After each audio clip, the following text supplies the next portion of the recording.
Varicose veins కి సరైన చికిత్స కోసం సంప్రదించండి ఎవిస్ హాస్పిటల్. నమస్తే అమ్మా. నమస్కారం తల్లి. అమ్మా, మనకి వంటింటి చిట్కాలు భలే పనిచేస్తాయి. అవునమ్మా.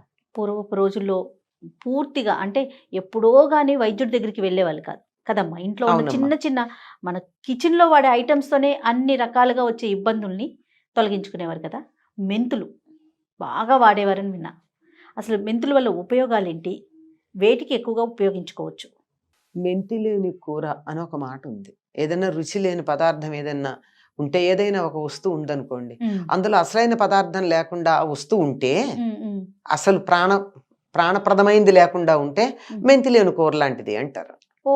అదో మాట ఉంది. ప్రతి కూరలో కూడా అంటే చాలా వరకు ఎక్కువ వాటిల్లో మెంతి ఎక్కువ, అంత ప్రధానంగా మన వాళ్ళు మెంతిని వాడారు. ఇది చాలా ఆరోగ్యాన్ని కలిగించేటటువంటిదమ్మా. పీచు పదార్థం ఎక్కువ ఉంటుంది మెంతిలో, చిరు చేదు ఉంటుంది, కమ్మని వాసన వస్తుంది, వేగితే రుచిగా కూడా ఉంటుంది, రుచికి దోహదం చేస్తుంది, ఆకలి కలిగిస్తుంది, అరుగుదలకు దోహదపడుతుంది. అందువల్ల మెంతిని అన్నింటిలోనూ వాడతాం మనం. ఇది పీచు పదార్థం ఎక్కువ ఉంటుందేమో, కొంచెం ఉన్నా బాగానే ఉంటుంది. తర్వాత చలవ చేస్తుంది. మనం తినే పదార్థాల్లో చాలా వరకు వేడి చేసే ఉంటాయి. అందులో ముఖ్యంగా పులుసు కూరలు, పచ్చళ్ళు, వీటన్నిటిలో చింతపండు వేస్తాము, దాంతో పాటుగా మిరపకాయలు కూడా ఎక్కువ వేస్తాం. ఇవి లోపల మనకు కొద్దిగా వేడి చేయించేటువంటి లక్షణం ఉన్నాయి. దానివల్లే కదా మనకి ఎసిడిటీ ఇలాంటివి అవన్నీ వస్తూ ఉంటాయి. ఇవి రాకుండా కాపాడడానికి మెంతి చాలా చక్కగా బ్యాలెన్స్ చేస్తుంది. మెంతి లేకపోతే మీకు పచ్చడికి రుచి ఉండదు. పులుసుతో చింతపండు పెట్టి చేసే ప్రతి పదార్థంలోనూ మెంతి వేస్తాం. అంటే ఇటు చలవ చేస్తూ వాటి వల్ల వచ్చేటటువంటి వాటన్నిటిని బ్యాలెన్స్ చేస్తూ ఉంటుంది. దీంట్లో ఉన్న ఔషధీ గుణాలు ఇంత అంత అని చెప్పడానికి వీల్లేదని చెప్తారమ్మా. నిల్వ పచ్చళ్ళలో కూడా వాడతాం కదా, అన్నిట్లో వాడతాం. ఇప్పుడు మామూలు రోటి పచ్చళ్ళు చేసుకునేటప్పుడైతే దాంట్లో తిరగమూతలోనే దీన్ని వేసి వేయించటం ఉంటుంది. నిలవ పచ్చళ్ళలో వేయించం, అవునవును, పచ్చివే వేస్తాం. ఎంత చక్కగా ఉంటాయో అవి, నాని చాలా బాగుంటాయి. తర్వాత ఈ మాగాయి, మెంతికాయ ఇలాంటివి పెడతాం, వాటిల్లో వేయించినటువంటి మెంతి పొడి కలుపుతారు. అప్పుడు ఆవకాయ వేడి చేస్తుంది అని అంటారు కదండి, ఆవ వేడి వల్ల. మెంతికాయ కనుక అయినట్టయితే వేడి ఉండదు. ఎందుకని? వేయించిన మెంతి పొడి కలుపుతారు అందులో ఎక్కువ, ఉరికే రుచికి నిలవ ఉండడానికి సహాయపడుతుందని చెప్పి కొంచెం ఆవపిండి కలుపుతారు. కనుక ఈ విధంగా మెంతి అన్నది ఆహారంలో సమతౌల్యతకి సహాయం చేసేటటువంటిది. వారికి కూడా మనం ఎక్కువగా వాడుతూ ఉంటాం. అదే వాటిని మెంతి నానబెట్టి, ఆ నానబెట్టిన నీళ్ళు తీసుకున్నట్టయితే చాలా వరకు డయాబెటీస్, మధుమేహం అదుపులో ఉంటుంది అని చెప్తారు. అంతేకాదండి, వాటిని వేయించిన మెంతులు దగ్గర పెట్టుకుని అప్పుడప్పుడు నోట్లో వేసుకుని తింటూ కూడా ఉంటారు కొంతమంది. లేదా మెంతులు వేయించిన పొడి దగ్గర పెట్టుకుని అది అప్పుడప్పుడు కాస్త నోట్లో వేసుకునే వాళ్ళు కూడా ఉన్నారు. అంటే దానివల్ల ఎంత ప్రయోజనం ఉంటుంది అన్నది నాకు తెలియదు, కానీ అలా అలా చేసేవాళ్ళని చూసాం.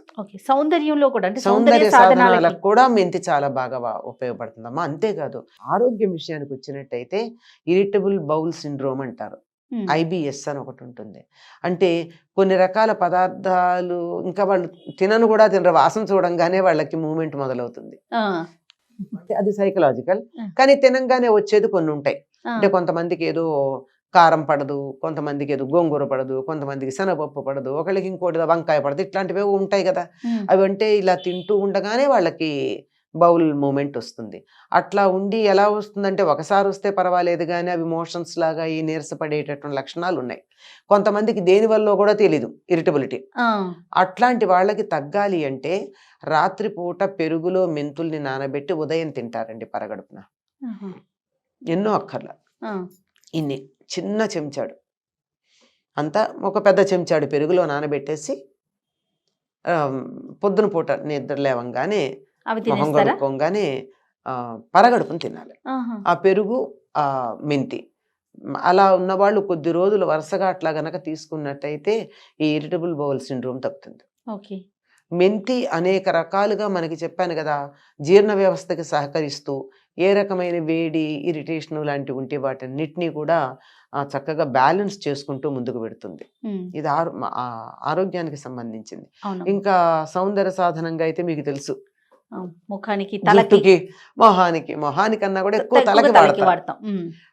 మెంతి నానబెట్టి గోరింటాకులో కలిపి పెరుగులో కలుపుకొని తలకి పట్టించుకోవడం.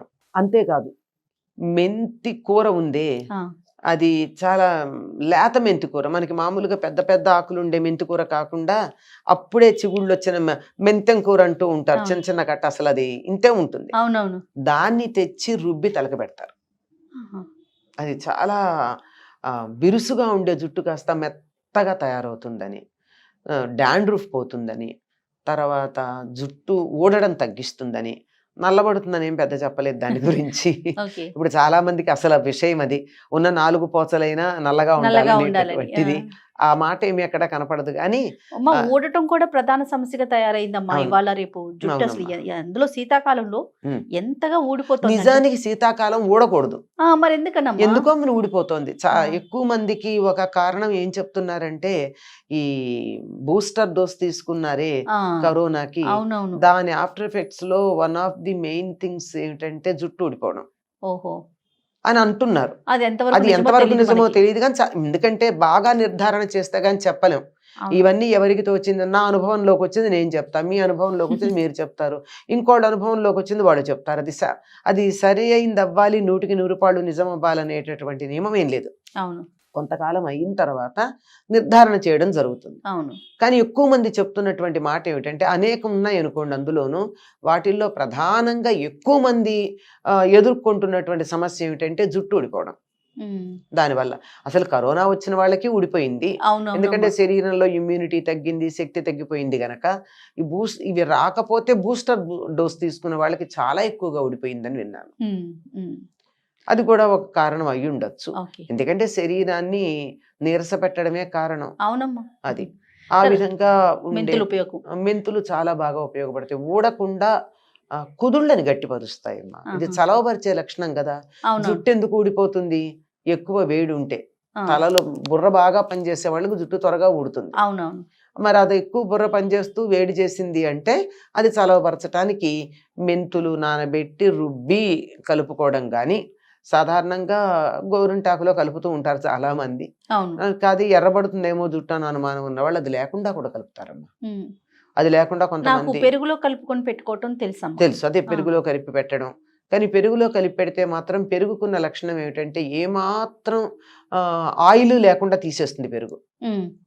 వెంటనే నూనె రాచుకునే అలవాటు ఉన్న వాళ్ళకి పర్వాలా, లేకపోతే ఇప్పుడు నూనె రాయరు కదా చాలా మంది, అట్లాంటి వాళ్ళు పెరుగులో కలుపుకున్నట్టయితే జుట్టు చిట్లిపోతుంది. పెరుగుకి జిడ్డు లేకుండా చేసే లక్షణం ఉంది, పాలకి జిడ్డు చక్కగా పేర్చే లక్షణం ఉంది. అంచేత పెరుగులో పెట్టుకున్న తర్వాత నూనె రాచు, తర్వాత స్నానం చేయగానేనో మర్నాడో నూనె రాచుకునే అలవాటు ఉన్న వాళ్ళకి పర్వాలేదు. అది ఆయిలీ హెయిర్ ఉంటుందే వాళ్ళకి చాలా మంచిది. డ్రై అవుతుంది, కొంచెం డ్రై అవుతుంది, ఆయిలీగా ఉండదు, చాలా మంచిది. పెరుగులో కలిపి పెట్టుకున్నా మనకి సిక్కులు అదే చేస్తారని చెప్తారమ్మా. వాళ్ళు మగవాళ్ళు కూడా పెద్ద పెద్ద జుట్టు పెంచుకుంటారు కదా, వాళ్ళు దేంతో తల రుద్దుకుంటారు అంటే మెంతులు కలిపిన పెరుగు తలకి పెట్టి దాని తర్వాత దాంట్లో శనగపిండి కలిపి దాంతో రుద్దుకుంటారట. కొంచెం పులిసిన పెరుగు, దాంట్లో శనగపిండి, మెంతి కలిపి పొడి కలిపి దాంతో రుద్దుకుంటారు వాళ్ళు, వేరేది ఇంకేం వాడరు. సో మెంతులు మనం లోపలికి తీసుకున్నా మంచిదే, పైకి వాడుకున్నా చాలా మంచిదమ్మా, చలవ చేస్తాయి, మంచిది, చాలా ఆరోగ్యం. అందుకే ఒక సామెత చెప్పాను కదా, మెంతి లేని కూర అని చెప్పి. ఇటు మామూలుగా ఒక వేపుళ్ళు అని చెప్తూ ఉంటామే, కరకరలాడే చిప్స్ లాగా, అట్లాంటి వాటిల్లో తప్ప. కానీ కొన్ని ప్రాంతాల్లో వాటికి కూడా మెంతి వాడతారు. ఎట్లా వాడతారంటే కూర పొడిని కొట్టుకుంటారు. వేయించిన మెంతులు, జీలకర్ర, కొద్దిగా ఒకటో ఇవి వేయించి ఇంగువ వాడేవాళ్ళు కొంచెం ఇంగువ వేసి, మిరపకాయలు కూడా ఒక్కసారి ఆ చివర కూరకారం దాంట్లో తప్పనిసరిగా మెంతి ఉంటుంది. అది పొడి మనం వేపుళ్ళ మీద కూడా వేసుకోవచ్చు. ఓకే. కనుక దాని రుచి వేరు, అసలు ఆ కమ్మదనమే వేరు. వంట చేస్తున్నారు అని బయటికి వాసన తెలిసిందంటే మెంతి వాసన వల్లే తెలుస్తుంది. ఆ, ఇంగువ కానీ, వెల్లుల్లి వాడేవాళ్ళు వెల్లుల్లి కానీ, ఆ. లేకపోతే మెంతి కానీ, ఓకే. ఈ వాసన వల్లే వంట జరుగుతోందని తెలుస్తుంది. థ్యాంక్ యూ అమ్మా. నమస్తే. నమస్తే అమ్మా.